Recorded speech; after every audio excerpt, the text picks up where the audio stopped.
ओम नमो भगवते वासुदेवाय। स्वागत है आपका हमारे चैनल व्रत कथाएं में।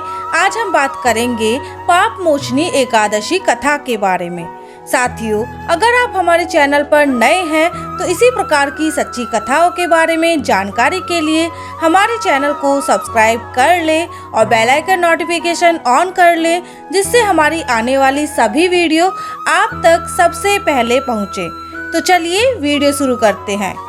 धर्मराज युधिष्ठिर बोले, हे भगवान, मैंने फागुन माह की शुक्ल पक्ष की एकादशी का महात्म्य सुना। अब आप चैत्र माह के कृष्ण पक्ष की एकादशी के बारे में बताइए।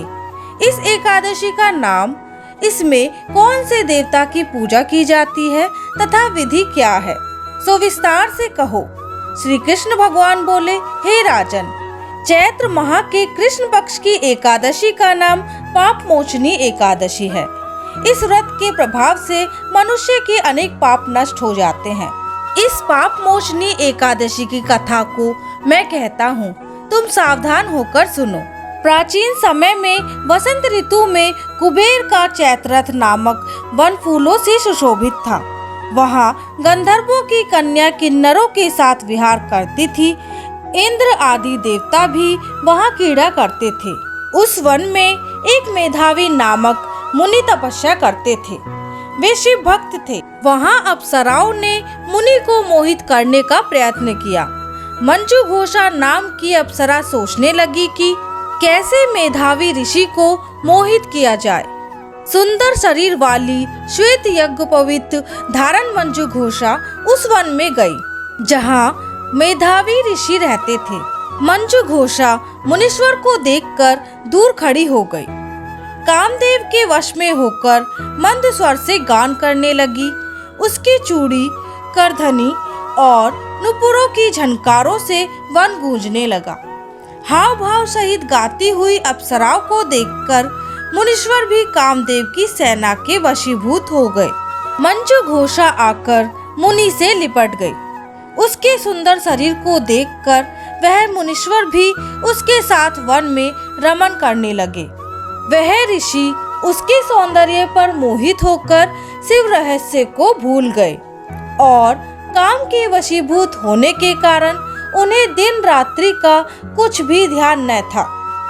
एक दिन मंजू घोषा उस मुनि से बोली, हे ऋषि, अब मुझे बहुत समय हो गया है, स्वर्ग जाने की आज्ञा दीजिए।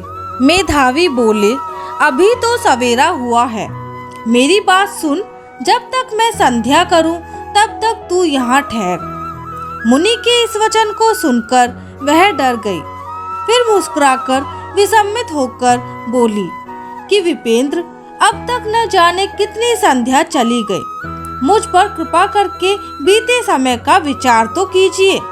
अप्सरा के इस वाक्य को सुनकर मुनि को बड़ा आश्चर्य हुआ।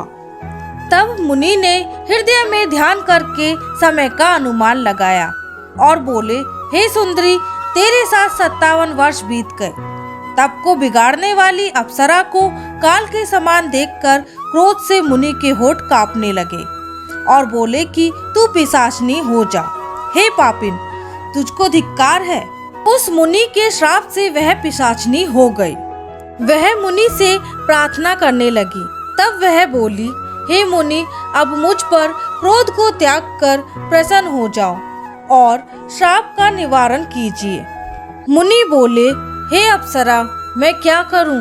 तूने मेरा बड़ा भारी तप नष्ट कर दिया। तथापि मैं तुझको श्राप दूर होने का उपाय बतलाता हूँ, उसे सुनो। चैत्र कृष्ण पक्ष में सब पापों को नाश करने वाली पाप मोचनी नाम की शुभ एकादशी होती है। हे भद्रे, उसका व्रत करने से पिशाच योनि छूट जाती है। यह कहकर वह मेधावी अपने पिता के आश्रम में चले गए। मेधावी को आया हुआ देखकर ऋषि बोले, हे पुत्र, तूने यह क्या किया? सब तपस्या को नष्ट कर दिया। मेधावी बोले, मैंने अप्सरा के साथ रमन किया। यह बड़ा भारी पाप है। मैंने बहुत बड़ा पाप किया है। आप इस पाप से छूटने का कोई उपाय बतलाइए जिससे पाप दूर हो जाए। ऋषि बोले, चैत्र के कृष्ण पक्ष की पाप मोचनी एकादशी होती है। हे पुत्र, उसका व्रत करने से पापों का समूह नष्ट हो जाता है। पिता के ऐसे वचन को सुनकर मुनि ने उत्तम व्रत को किया। मुनि का पाप दूर हो गया और धर्मात्मा हो गए।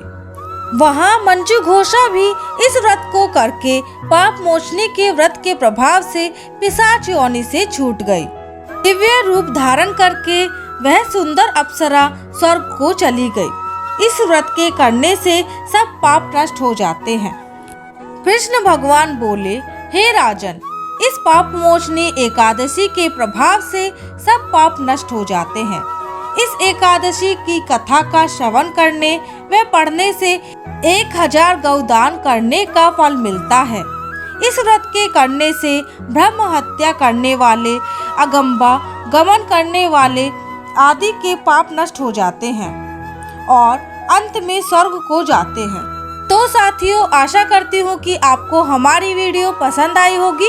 इसी तरह की वीडियो देखने के लिए और हमारे साथ जुड़ने के लिए हमारे चैनल को सब्सक्राइब करना ना भूलें और हमारी वीडियो को लाइक करें और ज़्यादा से ज़्यादा शेयर करें। मिलते हैं अगली वीडियो में। धन्यवाद।